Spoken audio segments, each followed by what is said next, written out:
नाम बताओ, इंटरव्यू बताओ।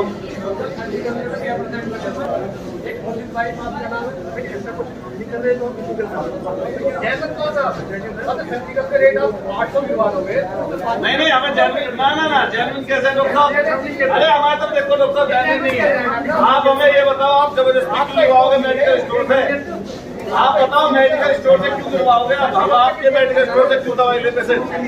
इधर है तुम ये बताओ, आप बताओ मेडिकल स्टोर से क्यों लेगा? दवाई कार्ड चलाएगा और आप फाइल लिखोगे, आप कोड क्यों लिख रहे हो? कोड क्यों लिख रखा है दवाई का? ये कोड का क्या मतलब है? हमें बता दो कोड का क्या मतलब है? कोड को हम नहीं मानेंगे। बाहर दवाई मिल जाएगी क्या इस तरीके से? कैसे बताओ? बताओ ना हमें।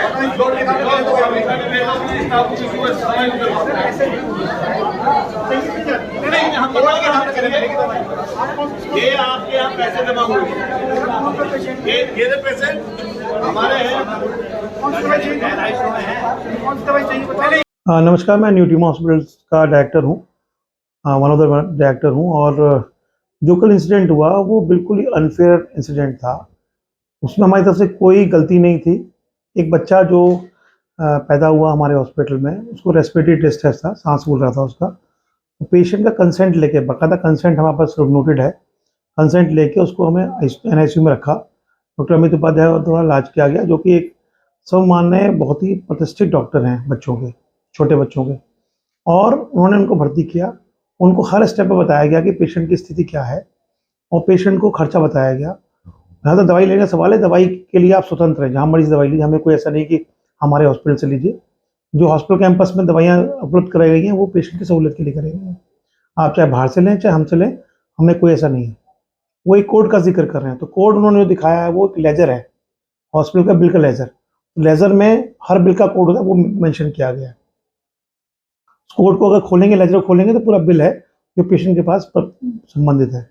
इसमें जो मेन प्रॉब्लम है ना, इसमें पेशेंट कल्प्रिट है। पेशेंट कैसे कल्प्रिट है?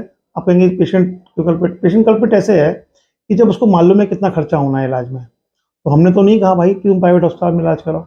सामने ही हमारे सरकारी अस्पताल है, मेडिकल कॉलेज है, इतना बड़ा मेडिकल कॉलेज है, वहाँ पर बड़े सब इतना स्टाफ है, सब कुछ अवेलेबल है, वेंटिलेटर अवेलेबल है, सब कुछ NICU अवेलेबल है। बट पेशेंट जानते बूझते हुए सरकारी प्राइवेट अस्पताल में भर्ती होते हैं, और प्राइवेट अस्पताल में भर्ती होकर खर्चा जानते हुए बूझते हुए, जस्ट उनको मालूम है कि वो इस तरह का अलग लोकतांत्रिक काम करेंगे, भीड़ भड़का करेंगे, भीड़ तंत्र करेंगे। कल अतुल प्रधान जी आए, उन्होंने 5-6 लोग सब इकट्ठे कर रखे थे, पुलिस वाले भी थे, सब लोग थे, और फिर इसमें हल्ला गुल्ला हो रहा है। पेशेंट, आप आइए, बैठिए, बात करिए, हम समझ रही बातों को, हम समझाएंगे, हम समझने के लिए तैयार हैं, चीज़ों को, हर चीज़ को डिस्कस करने को तैयार हैं। भाई जब हमारे यहाँ बिजली, पानी, GST, sale tax, income tax सब हम देते हैं, हमारा 700-800 का स्टाफ है, उसका सैलरी है, बिजली का बिल 25 लाख रुपए का आता है, तो हम कैसे सस्ती सुविधाएं दे सकते हैं? तो गवर्नमेंट को जब सुविधाएं, जब दो चीज़ पैरेलल चल रही हैं, प्राइवेट सुविधाएं चल रही हैं, सरकारी सुविधाएं चल रही हैं, तो प्राइवेट सुविधाएं जो हैं उनको आपको, अगर आपने उनको भोग करना है तो डेफिनेटली आपको पेमेंट करना पड़ेगा, क्योंकि हम भी अपनी जेब से पेमेंट थोड़ा देंगे। हम किसी को लूट रहे हैं, बिल्कुल गलत शब्द है। हमें सबको बता के उसका इलाज किया गया, बच्चा बिल्कुल स्वस्थ होकर घर जा रहा है। उन पेशेंट के अटेंडेंट की गलती है कि जब जानते बूझते हुए वो अतुल प्रधान जी को मिसगाइड करते हैं, और फिर अतुल प्रधान आके यहाँ पर वो करते हैं। ये फिर प्रशासन की जिम्मेदारी है कि हमारे यहाँ के वो इस तरह की हरकत ना करें, क्योंकि वो करते हैं तो यहाँ पर अननेसेसरी क्योस इकट्ठा होता है। 5-6 डायरेक्टर सब लोग उनमें लगे रहे, सब उनसे बात करते रहे, पूरी IMA की टीम आ गई यहाँ पर, अननेसेसरली 1 घंटे का क्योस मचा रहा है यहाँ पर, पूरे हॉस्पिटल में अफरा तफरी मची रही, ग्राउंड फ्लोर पे कोई काम नहीं हो पाया। तो इस तरह का नहीं होना करना चाहिए। आप आइए, बैठिए, बात करिए, समझिए बात को, 1 to 1 बात कीजिए, 2 to 3 बात कीजिए। आप अपने साथ बहुत सारे लोग लेके आते हैं, इस तरह से नहीं एक लोकतांत्रिक व्यवस्था में काम चल सकता। तो हमारी प्रशासन से पूरी अपेक्षा है, और बाकी लोगों से अपेक्षा है कि इस तरह के ना करा करें, और कृपा करके जो भी आपको प्रॉब्लम है उसको आके बैठें, बात करें, समझें। हम भी जनता की सेवा के लिए ही हैं। इतना बड़ा हॉस्पिटल हमने बनाया है, हमने कोई लूटने के इरादे से नहीं बनाया। जहाँ तक MRP का सवाल है, MRP गवर्नमेंट तय करती है, सेंट्रल गवर्नमेंट तय करे, स्टेट गवर्नमेंट तय करे, हमारे हाथ में नहीं है। उस MRP पे हम कंसेशन देते हैं। इसमें डॉक्टर कहाँ से आ गए? डॉक्टर तो कहीं इन्वॉल्व है ही नहीं।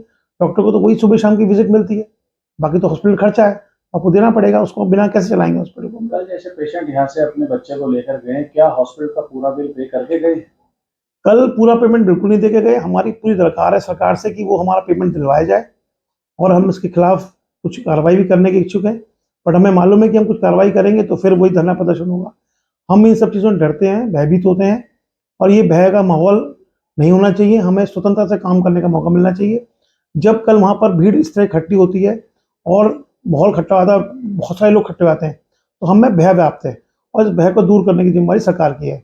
और सरकार को चाहिए कि इस बातों पर बिल्कुल स्ट्रिक्ट एक्शन ले। जो भी इस तरह के लोग भीड़ तंत्र में काम करते हैं, ये भीड़ तंत्र को खत्म होना चाहिए। क्या होता है? ये देखिए, सरकार की जो जिम्मेदारी है सस्ती शिक्षा और सस्ता स्वास्थ्य देने की, ये पूरी तरीके से सरकार विफल है। इससे जो सरकारी अस्पतालों में सुविधाएं नहीं मिल पा रही, उसी के कारण लोग प्राइवेट अस्पतालों में जा रहे हैं, और प्राइवेट अस्पतालों में भारी लूट है। हम भी कल एक अस्पताल न्यूट्रीमा में गए, जिनमें भारी तरीके से लोगों के बिल बनाए जा रहे हैं।